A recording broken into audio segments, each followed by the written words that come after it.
And because this is going to go on YouTube, there are certain words I cannot say. So just to warn you, I will write down these words, but I will not say them, because if I do say them, then I will get censored on YouTube. Today, we're going to look at how evil triumphs. Why is the world so evil? And there's going to be a lot of extremely disturbing topics we're going to discuss. But you're mature, and it's important that we discuss these topics in order to understand how the world works. So let's just start. And we will do a lot of speculation and theorizing in this class. So do not take this as gospel. Do not believe this is the truth. The entire point of this class is to help you develop the theories and the ideas to better understand the world. These are tools. Okay, this is not truth. These are tools. All right. So the first question I have for you is, what is happening in Israel? Right now, as you know, Israel is besieging, bombarding Gaza. You might have seen the videos on social media. It is disturbing. It is terrible what is happening. The word that is happening, the word that we use for what is happening in Gaza is this word. You are not allowed to say this word on YouTube, but that is the intention. What I will argue, though, is that the truth is far more disturbing than this. What is really happening in Gaza is a ritual sacrifice. And this happens quite often in human history. If you go back and you look at the real history of humanity, this happens quite often. Some of the most famous examples are the Aztecs. We've dug up temples of the Aztecs, and inside the temples are thousands and thousands of human skulls. So before they went to war, they practiced human sacrifice. They would commit mass murder of their enemies in public. So the Aztecs were really famous for this. The Phoenicians, specifically the Carthaginians. We will discuss them later this semester, but the Phoenicians were also famous for a particular type of sacrifice, which is child sacrifice.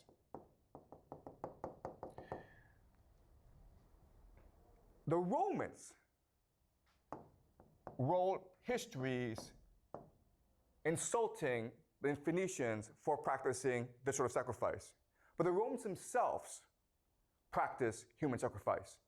What they would do is that after every major war, they would capture all the major leaders, all their enemies, and they would parade their enemies through the streets of Rome. This is something called a triumph. At the end of the triumph, they would gather enemies at the temple of Jupiter. Jupiter is their god. And then they would strangle to death their enemies. That's sacrifice. That's human sacrifice. They didn't call it that, okay? And they sort of disguised it, but we know for a fact that they did do this. So the question for us is, why is it that this happens? Why do the Aztecs do it? Why do the Phoenicians do it? Why do the Romans do it? And why is it today the Israelis do it in Gaza? And remember, okay, what the Israelis are doing is quite horrific because it is really this sort of sacrifice. Why? Because 47%, almost half of the population of Gaza is under 18 years old. So the majority of people who are getting killed are in fact children. What is most striking or blatant about what's happening in Gaza is that we can all see it for ourselves. And it's almost as though the Israelis want us to see it and want us to hate them.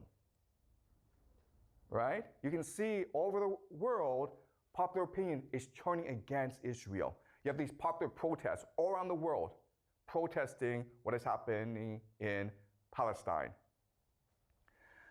if they really want to do this, right, there are actually much more effective ways of doing this.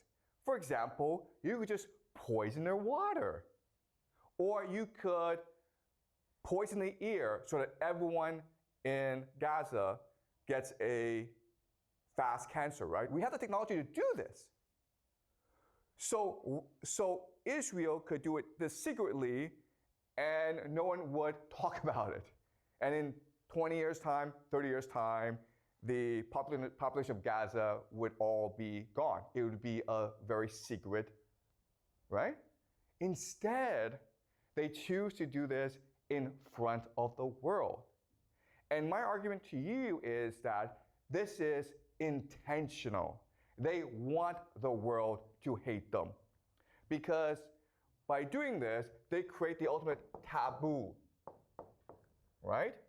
We find this disgusting and contemptuous, so the entire world will unite against Israel. But guess what? That's what their religion wants. In the extreme form of Jewish eschatology, or the religion, they believe that at the end of the world, Israel will fight the entire world and God will help Israel triumph in the end. So what's really happening in Gaza is that there are extremists within the Israel government who want to accelerate the process of the end of the world, where Israel will face the world. And if you think about it, the entire idea of this ritual sacrifice is to unite the Israeli population. And what's extremely disturbing and horrifying about it is that this works. Why? Well, let's use an analogy, okay? The analogy is this. In Chinese history, the most popular military stratagem is to fight with a river behind your back. You guys have heard of this strategy, right? Where, okay, an army is losing, okay? It's being scattered by the enemy. So what the general does is forces the army to retreat to a river. And now with the river blocking your escape, you have a choice. You can either drown in the river or you can fight to the death. And most soldiers will choose to fight to the death. And so at this point, the soldiers are unified, they're galvanized, they're energized, and then they find a surge of energy to go and destroy their enemy. Okay, this is the most popular military stratagem in ancient Chinese history, and guess what? It's the same as Israel doing this right now in Gaza. It's the same logic. Yes, you have a question? So what is the river for the Israel? Yeah, that's a good question. What's the river right here, right? The river is a taboo, right? What's the worst thing you can do in modern society? Killing children, guys, right? So there's no exit for Israel. You either go all the way or the world comes and destroys you anyway. And in fact, what's really interesting is that if you go online, you will see Israelis go around the world and causing trouble everywhere. They're going to start fights. They shout death to the Arabs on public buses in the Western world. It's intentional. They want to unite themselves by dividing the world, by angering the world. Okay? Does that make sense?